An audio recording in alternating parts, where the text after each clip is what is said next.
فطرہ اور زکوٰۃ کی رقم ہم لوگ سیدوں کو دے سکتے ہیں یا نہیں؟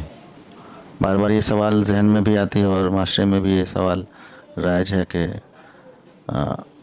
سیدوں کو ہم لوگ نہیں دے سکتے ہیں۔ دیکھیے، زکوٰۃ اور فطرہ دو الگ الگ چیزیں ہیں، ان دونوں کو سمجھ لینا چاہیے۔ زکوٰۃ کا مطلب ہے کہ سال میں ایک مرتبہ وہ لوگ جو صاحب نصاب ہوں، یعنی ضروریات زندگی کے علاوہ ان کے پاس منیمم 52.5 تولہ چاندی یا اس کے برابر رقم موجود ہو، تو ان کو زکوٰۃ دینی ہے۔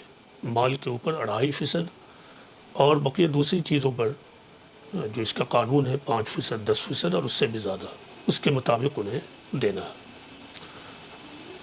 یہ ہر اس مسلمان پر، مسلمان مرد اور مسلمان عورت کے اوپر فرض ہے جو صاحب نصاب ہو، یعنی جن کے پاس اتنا اماؤنٹ موجود ہو۔ زکوٰۃ کی فرضیت کا حکم قرآن میں ہے۔ زکوٰۃ کن لوگوں کو دینا ہے، صراحت کے ساتھ اللہ تعالیٰ نے قرآن میں بیان کر دیا ہے۔ وہ بیان سورہ توبہ کی آیت نمبر 60 میں ہے، 60۔ تو وہاں دیکھ لینا چاہیے کہ اللہ تعالیٰ نے زکوٰۃ کن کن لوگوں کو دینے کے بارے میں کہا ہے۔ تو آپ دیکھیں کہ وہاں کوئی ایسی بات نہیں ہے کہ سیدوں کو نہیں دینا ہے اور دوسروں کو دینا ہے، یا دوسروں کو نہیں دینا ہے اور سیدوں کو نہیں دینا ہے۔ تو زکوٰۃ کی جو بنیاد ہے، اس کا جو مقصد ہے، وہ ہے ضرورت مندوں کی ضرورت کو پوری کرنا۔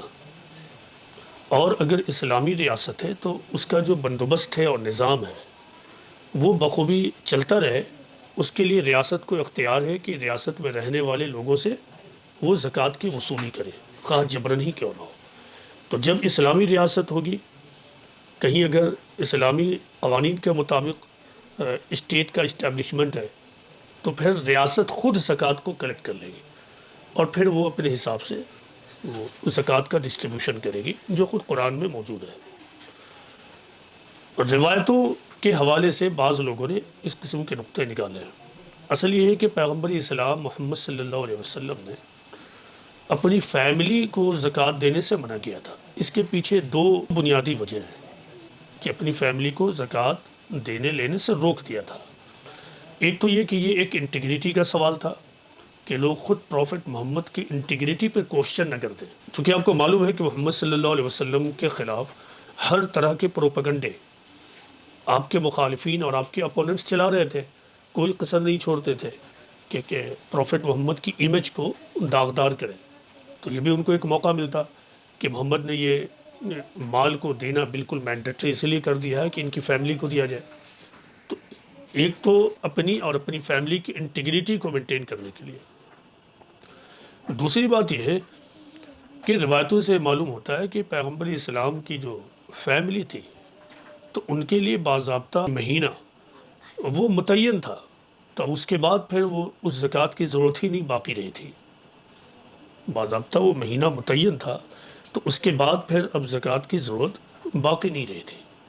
تو یہ دو بنیادی وجہ ہیں۔ بعد کے لوگوں نے پتہ نہیں کیوں اس طرح کا نقطہ نکال رکھا ہے۔ تو ہر وہ آدمی، ہر وہ شخص جو ضرورت مند ہے، جو اس کیٹیگری میں آتا ہے، جو وہ کام کرتا ہے جس کو قرآن میں فی سبیل اللہ کہا گیا، ایک تو ضرورت مند ہے، ضرورت مند کی کیٹیگری، یا پھر وہ کام وہ کرتا ہو جو فی سبیل اللہ میں آتا ہو، اور تالیف قلب کا کام۔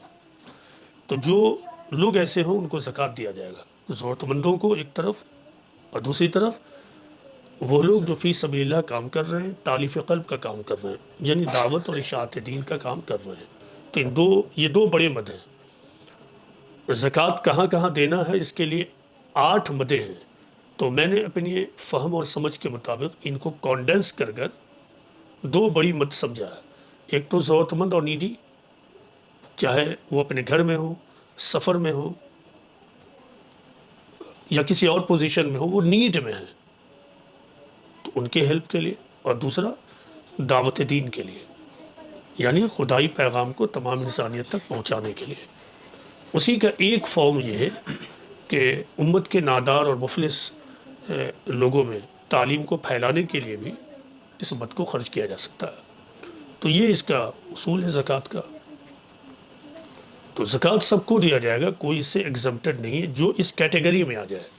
جو لوگ یہ بیان کرتے ہیں وہ اپنی بات کرتے ہیں, یہ اللہ اور اس کے رسول کی بات نہیں ہے. اللہ اور اس کے رسول کی یہ بات نہیں ہے.